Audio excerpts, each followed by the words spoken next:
Bom, pessoal, vamos iniciar agora a unidade 2 do nosso curso de Fundamentos do Estado, terceiro período da Unifal. Na unidade 1, a gente discutiu o tema Estado e Constituição. A gente apresentou uma perspectiva jurídica para o conceito de Estado, formado pelos elementos povo, território, soberania. A gente sondou a existência de outros conceitos.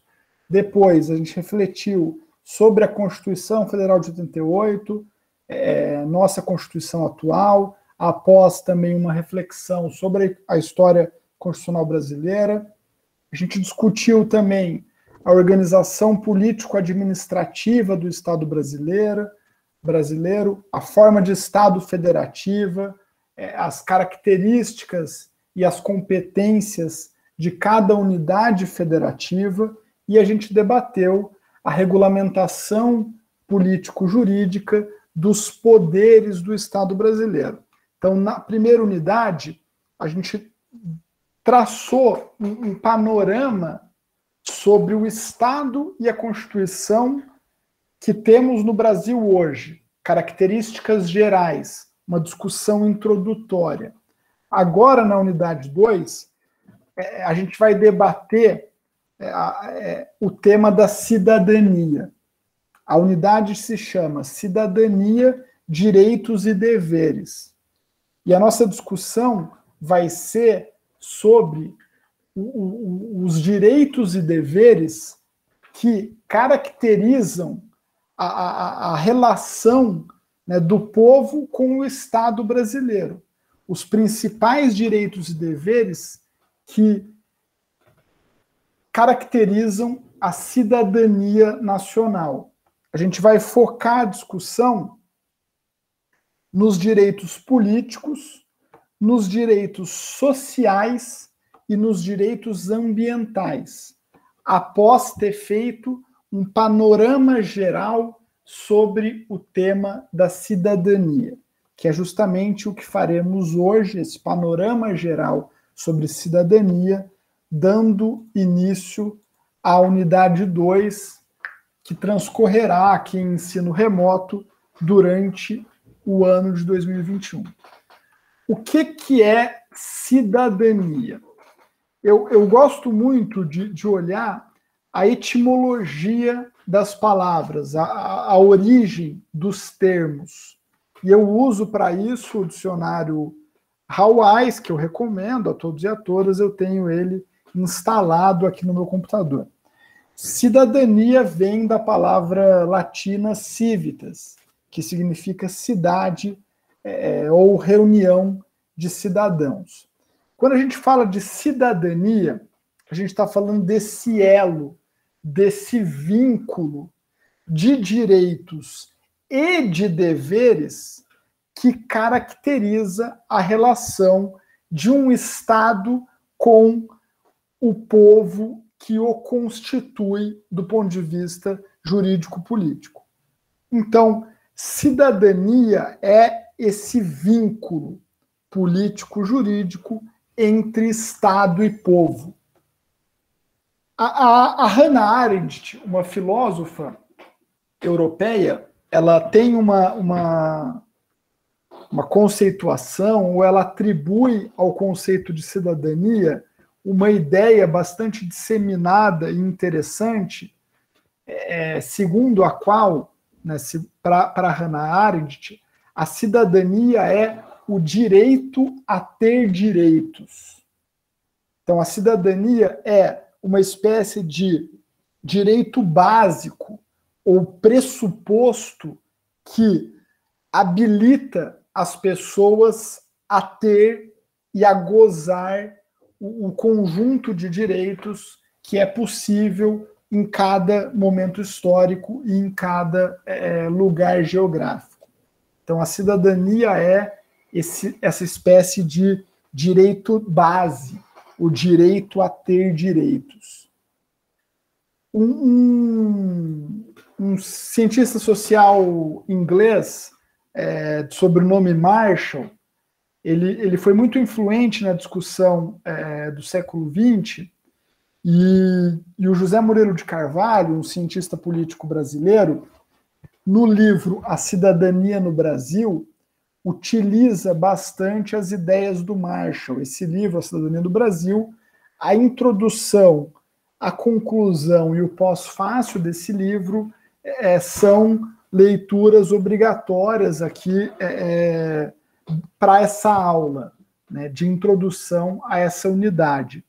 E o Marshall, ele vai falar da cidadania como um status que se atribui de maneira igualitária a todas as pessoas que participam e que compõem uma determinada comunidade. Então, o Marshall vai dizer que está na base dessa ideia de cidadania um princípio ou um pressuposto de igualdade entre as pessoas. As pessoas que compõem uma determinada comunidade, uma determinada sociedade política, né, ou um Estado, são iguais em direitos e deveres. Essa noção, essa ideia de fundamentação liberal, baseada no liberalismo político, nos valores base do liberalismo político, é uma ideia bastante importante e que se contrapõe para o Marshall ao princípio de desigualdade que caracteriza o sistema de classes, né, inclusive numa sociedade capitalista. Então, o Marshall ele vai observar que há uma tensão potencial entre esse princípio de igualdade que caracteriza o status da cidadania, né, e o princípio de desigualdade que caracteriza o sistema de classe. Enquanto, por sermos cidadãos, somos iguais, do ponto de vista jurídico formal, ao menos, em direitos e deveres, né, por sermos ou não proprietários, por sermos ou não proprietários, né, de capital, por sermos ou não proprietários de grande poder econômico, de grande renda, ou não, somos desiguais. Então há para o Marshall uma tensão entre esse valor base aí de inspiração liberal, né, que é a cidadania, um produto das revoluções burguesas, e esse outro valor base associado ao liberalismo econômico, que é o sistema de classes que caracteriza a sociedade capitalista, um produto também das revoluções burguesas. Então, essa tensão entre igualdade e desigualdade, cidadania e capitalismo, está identificada na obra de Marshall e na obra de outros autores que também discutiremos aqui no curso, e a gente volta a pensar isso durante o nosso curso. Mas para o Marshall, a cidadania é um status que todas as pessoas de uma determinada comunidade possuem, né, um status, uma qualificação, uma situação. E o Marshall vai dizer, é um texto clássico das ciências sociais, mundo afora, é um texto publicado em 1950, a partir de uma conferência que o Marshall fez em 1949. Marshall é um cientista social inglês, um ensaísta, um autor caracterizado pela escrita de ensaios. E o Marshall vai dizer que são 3 os elementos principais da cidadania: o elemento civil, o elemento político e o elemento social.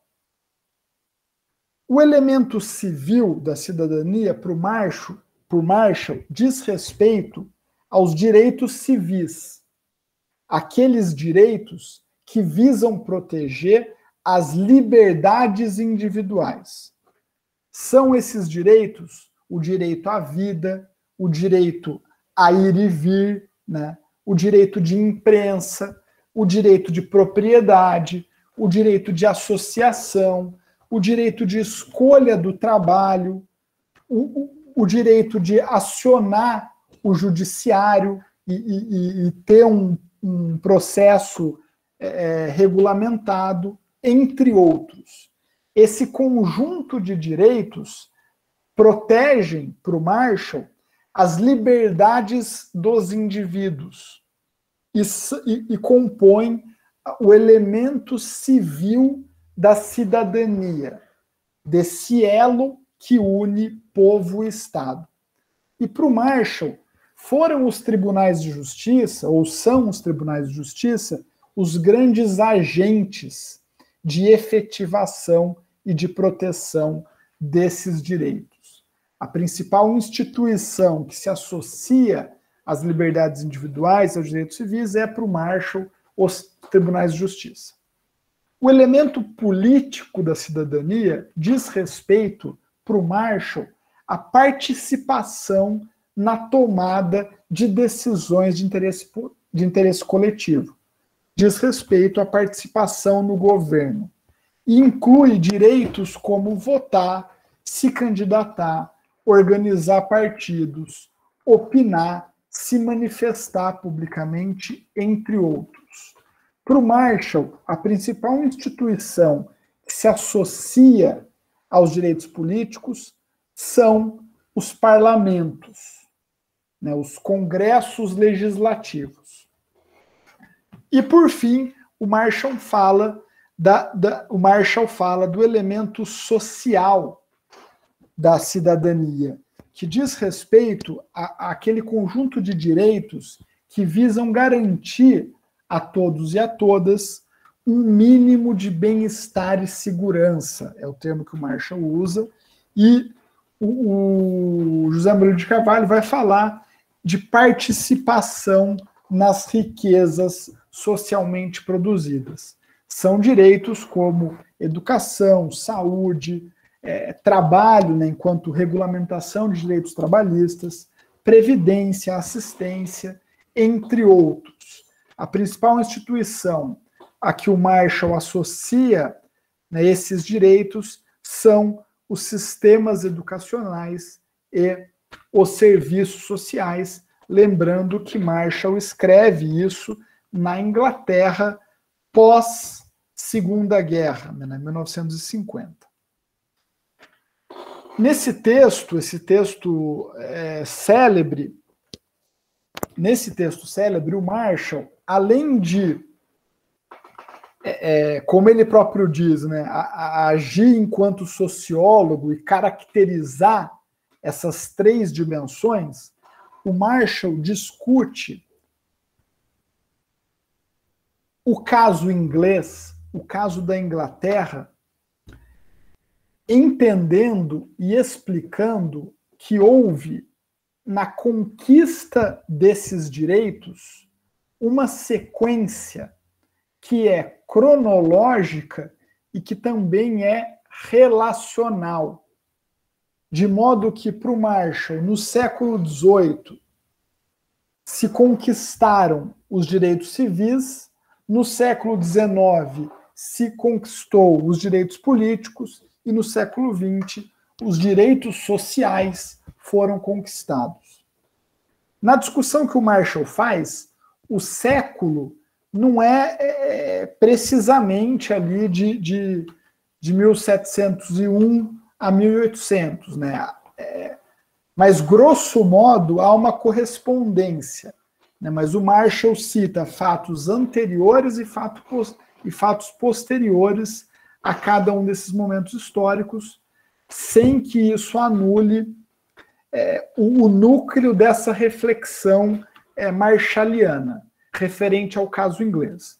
Para o Marshall, houve, então, essa cronologia na conquista desses direitos pelo povo inglês. Mas essa cronologia, ela guarda também uma relação. Para o Marshall, na Inglaterra, primeiro se conquistou direitos civis, direitos como manifestação do pensamento, associação, liberdade de imprensa, liberdade de ir e vir. E aí, o povo inglês, em especial, né, as classes subalternas, os grupos subalternos, passaram a ir e vir, passaram a criar associações de trabalhadores, passaram a opinar, né, a discutir publicamente os temas de interesse nacional, passaram a se mobilizar em reivindicações. E ao fazer isso, durante o século XVIII, eles conquistaram, no século XIX, direitos políticos. Foram formados os primeiros partidos trabalhistas, trabalhadores e trabalhadoras passaram a poder votar, o voto deixou de ser condicionado à renda, mulheres passaram a votar, isso aconteceu na Inglaterra no começo do século XX, 1913 ou 1918, salvo engano. Mas houve, então, essa expansão dos direitos políticos, conquistada pelo exercício das liberdades individuais. O povo passou a discutir, a se associar, a se mobilizar, a reivindicar. E aí conquistou direitos políticos e passou a se candidatar, a organizar partidos, a votar, a ser eleito. E, na sequência cronológica e relacional desse processo, as classes subalternas passaram a reivindicar e passaram a conquistar também direitos sociais.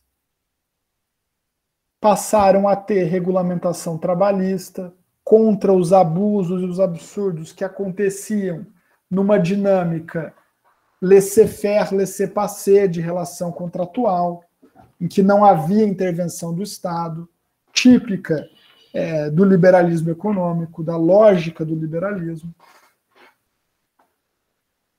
Se conquistou direito à previdência, direito à assistência social, e o Estado passou a agir, então, repartindo a riqueza coletiva, garantindo um mínimo de bem-estar e de segurança a todos e a todas. E isso ocorreu no século XX. Então, para o Marshall, essa sequência e essa cronologia, ela é também relacional, porque é o exercício dos direitos sociais que permitiu a conquista dos direitos políticos. E é o exercício dos direitos políticos que permitiu a conquista dos direitos sociais. Então, há uma lógica nessa cronologia que o Marshall usa para explicar o caso inglês. E ele põe como exceção a educação. O direito à educação e o dever das famílias de inserir, né, os filhos em escolas públicas antecedem muito o século XX, e o Marshall vai explicar isso tanto pela necessidade típica do capitalismo de ter trabalhadores e trabalhadoras qualificados, quanto pela necessidade também típica de um país que se democratiza, de uma sociedade que se democratiza, de ter pessoas informadas participando da vida política. O José Murilo de Carvalho, a partir desses conceitos do Marshall e dessa discussão marshalliana, num livro belíssimo chamado A Cidadania do Brasil, ele analisa o caso brasileiro. E ele discute como os direitos sociais, os direitos políticos e os direitos civis foram conquistados na história do Brasil. Então, partindo desses conceitos do Marshall, ele discute o caso brasileiro. E aí o José Murilo de Carvalho, e é um livro muito interessante, eu sugiro a todos e a todas que se interessam pela disciplina que leiam, porque é um livro de leitura fácil, rápida, tem na biblioteca vários exemplares, e é um livro bastante rico em informações. O José Murilo de Carvalho ele vai dizer que no caso brasileiro, a lógica e a cronologia inglesa não ocorreram. houve, no caso brasileiro, primazia e antecedência dos direitos sociais, antes que se firmassem direitos civis e direitos políticos. Então, na década de 30, no período varguista, no período que Getúlio Vargas estava no poder, ocorre um grande momento de conquista de direitos sociais, inclusive durante um período de supressão de liberdades individuais e de direitos políticos, que é o Estado Novo, né, a ditadura varguista. Durante a ditadura civil-militar, entre 64 e 85, também houve extensão de direitos sociais à parcela da população. E, novamente, trata-se de um período em que não tínhamos o exercício livre das liberdades individuais e dos direitos políticos. Vivíamos numa ditadura. Então, uma das grandes características da história brasileira, para o José Murilo de Carvalho, é essa diferente cronologia e essa diferente lógica em relação ao caso inglês, né, com primazia e antecedência dos direitos sociais. Além disso, o José Murilo de Carvalho anota que há no Brasil uma excessiva valorização do poder executivo, muito associada a essa conquista histórica que a gente teve de direitos, em especial de direitos sociais, em períodos ditatoriais. No Brasil, a gente valoriza muito o chefe do executivo, o presidente, e a gente desvaloriza o legislativo. Ele anota que nunca tivemos, por exemplo, na história nacional, um protesto público por fechamento do Congresso Nacional. O que a gente vê hoje, por exemplo, nos últimos meses, em especial antes da pandemia, eram setores da sociedade brasileira pedindo o fechamento do Congresso Nacional. Setores ligados à extrema-direita. O que é uma visão muito problemática da democracia, porque o legislativo é essencial para o bom funcionamento de um regime democrático. E essa excessiva valorização do executivo e essa desvalorização do legislativo que caracterizam o pensamento político e a cultura política brasileira é um problema em termos de materialização de uma vivência democrática. O José Murilo de Carvalho também anota o corporativismo e o patrimonialismo como características da sociedade brasileira e da relação da sociedade brasileira com o Estado brasileiro. Então é muito comum a gente ver as pessoas, e isso acontece também entre nós, né, em nós mesmos, as pessoas voltadas para os seus interesses individuais ou para os seus interesses setoriais. Então, por exemplo, associações de servidores públicos, associações patronais, entre outros grupos, tem muita força no lobby político e muitas vezes é um lobby direcionado exclusivamente para aquelas corporações, para aqueles setores. Nós mesmos, muitas vezes na nossa relação com o Estado, estamos muito mais atrás de resolver o nosso, né, de dar o jeitinho, de conseguir a agilização do nosso processo, a nossa licença, do que, de fato, em construir e efetivar mecanismos republicanos, públicos, igualitários de processamento. Também o José Murilo de Carvalho anota que a gente tem uma deficiência muito evidente hoje no Brasil contemporâneo em termos de proteção de liberdades individuais, ou seja, proteção de direitos civis. Isso vale, sobretudo, para as pessoas e para os grupos sociais de mais baixa renda. Muitas vezes, nas favelas, nas comunidades das grandes metrópoles, a polícia entra em barracões, entra em casas sem mandado. E isso não ocorre nos bairros da elite. O direito à vida de parcela da população brasileira é cotidianamente afrontado. E penso aqui em especial, por exemplo, nos jovens negros, nas metrópoles. E aí o José Murilo de Carvalho vai falar que a gente tem no Brasil uma espécie de distinção de classe, né, de desigualdade na lógica com que a cidadania se efetiva no Brasil.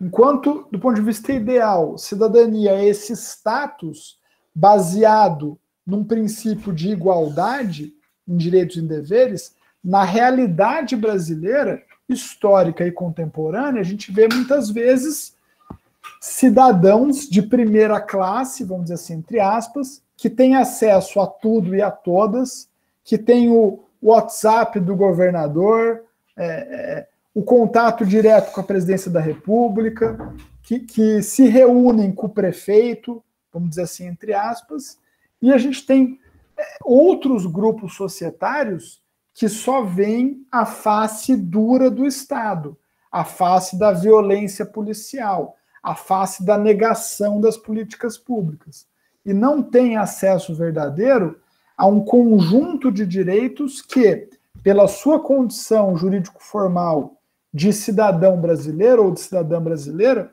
deveriam ter. O José Murilo de Carvalho anota também que há na sociedade brasileira um movimento cada vez mais característico e típico do neoliberalismo de pleitear consumo ao invés de pleitear direito, de pleitear o acesso ao tênis, à roupa, ao carro, ao invés de pleitear a construção de um sistema de público, né, de efetivação de direitos e deveres. E essa lógica individualista e consumerista é típica do período em que vivemos, é típica do neoliberalismo. O José Murilo de Carvalho faz uma afirmação com a qual eu concordo de maneira muito forte, atribuindo à desigualdade social o caráter ou a condição de principal problema da sociedade brasileira. E vai dizer o José Murilo de Carvalho que a desigualdade social é um câncer que impede a constituição de uma sociedade verdadeiramente democrática. E ele vai falar também que, historicamente, a nossa república, né, o nosso Estado brasileiro, falando república em letra maiúscula, nunca foi verdadeiramente republicana e nunca foi verdadeiramente democrática, né? Pensando democracia como igualdade, participação, e pensando república como coisa pública, como interesse coletivo. E aí ele faz esse clamado também com o qual eu concordo, de que precisamos democratizar a república pela inclusão social, sem abandonar o esforço de republicanizar a democracia por um governo que se submeta à lei e que seja eficaz e transparente. Partindo dessas noções que estão trabalhadas no texto e que estão trabalhadas nessa exposição, a gente pode ter acesso aí a uma compreensão mínima sobre alguns conceitos que já discutimos aqui no curso e que são conceitos importantes para discutir o Estado brasileiro. Estado é corporação de um povo dotada de poder originário de mando e assentada em um determinado território, como diz lá o Georges Jelinek. Estado de direito é o Estado que se submete ao direito, que se submete ao império da lei e que, portanto, se baseia na noção de legalidade e que efetiva direitos. Estado democrático é o estado em que há direitos políticos, em que há governo do povo. E Estado social é o estado em que há governo para o povo, promovendo um mínimo de bem-estar e segurança a todos e a todas, distribuindo riquezas socialmente construídas. Então, esse conceito, esse ideal importante, mas maltratado e não verdadeiramente vivido, que é o Estado Democrático Social de Direito, é um conceito que vocês devem conhecer, a meu ver, e que vocês é importante trazer para a discussão. E aí, para fechar essa parte expositiva, eu acho importante explicar para vocês a polissemia das palavras e também a polissemia dos conceitos. Uma mesma palavra, em diferentes autores e em autores ligados a diferentes correntes teóricas, pode ter sentidos diferentes. E isso acontece com os termos cidadania e nacionalidade. Na discussão de ciência política e na discussão de teoria política, na discussão de teoria do Estado, cidadania é o que eu disse aqui nessa aula para vocês. É o direito a ter direitos, como fala Hannah Arendt. Esse vínculo entre Estado e povo, esse elo de direitos e deveres, esse status, como diz lá o Marshall, atribuível a todos os membros de uma comunidade política. E, para a discussão de teoria política, de ciência política, o cidadão e a cidadã são essas pessoas que possuem esse vínculo com o Estado, que possuem essa característica. E, para o Jelinek, por exemplo, cidadão ativo é aquele que exerce direitos políticos, que pode participar da formação da vontade soberana daquele Estado.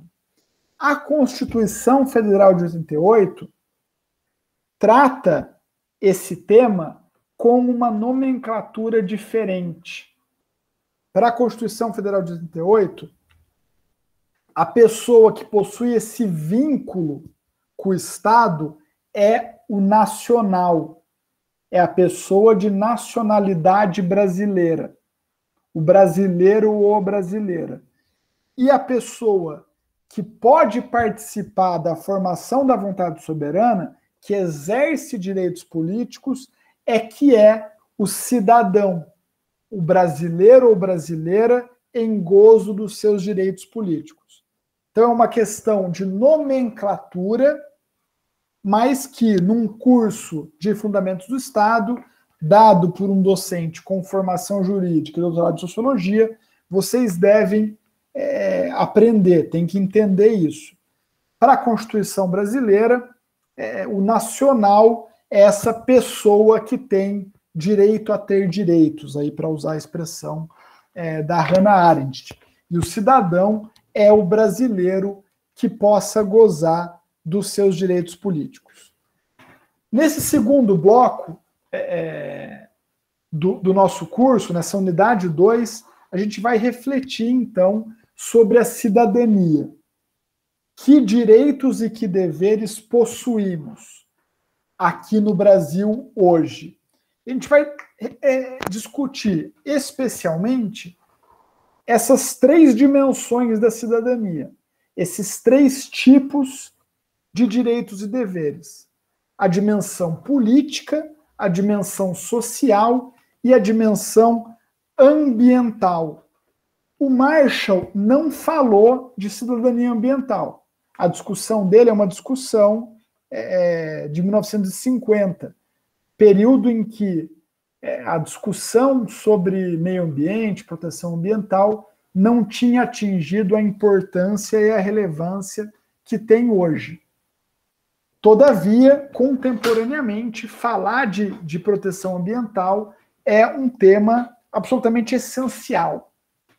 É um tema inevitável e um tema central, na minha opinião, para se compreender o momento contemporâneo e o Estado brasileiro hoje. É o tema que eu estudo, né? Eu estudo conflitos ambientais e, por essa razão, discutiremos aqui no curso, né, esse tema em uma ou duas aulas, sem grande aprofundamento. Entretanto, é impossível para mim não passar por essa discussão. Então, que direitos temos hoje relativos à proteção ambiental, em especial, como enfrentamos a mudança climática, a grande questão do século XXI, sem dúvida nenhuma, é a mudança climática. Serão temas discutidos aqui, ainda que de modo breve, no nosso curso, uma vez que vivemos hoje no período em que muitos autores chamam de antropoceno, um período em que o grau de intervenção humana na biosfera é tão elevado que uma nova época geológica tem sido conceituada para explicar o momento contemporâneo, e essa discussão a gente vai ter ela com mais profundidade, mais para frente do nosso curso. E a dimensão civil da cidadania, aquela relativa aos direitos que protegem as liberdades individuais, eu trabalho nesse tema no curso de Direito Constitucional aplicado à administração pública, que eu ministro aqui na Unifal no 5º período. Entre outros temas, esse é um tema trabalhado com profundidade nesse curso, razão pela qual eu não trabalho esse tema aqui no curso de Fundamentos do Estado, embora, é claro, seja um tema essencial. Aqueles e aquelas que quiserem ter acesso a essa discussão podem fazê-lo ao cursar essa disciplina comigo no 5º período. Será um prazer e uma alegria para mim tê-los e tê-las de novo, né, poder dividir esse ambiente de trabalho com vocês nessa disciplina, que, embora chame aplicado à administração pública, é uma disciplina de interesse coletivo, em que esse mesmo padrão de discussão e de reflexão político-jurídica, sociológica, é feito entre nós nos debates, e um conjunto de temas são tratados além desse tema dos direitos civis. Mas então, direito à vida, à liberdade, à igualdade, propriedade, legalidade e privacidade são temas que eu trabalho no curso de Direito Constitucional, como eu disse. Por hoje é isso na parte expositiva. Eu vou encerrar a gravação aqui para ouvi-los e ouvi-las. Eu vejo que já tem aqui uma mão levantada aqui de um estudante.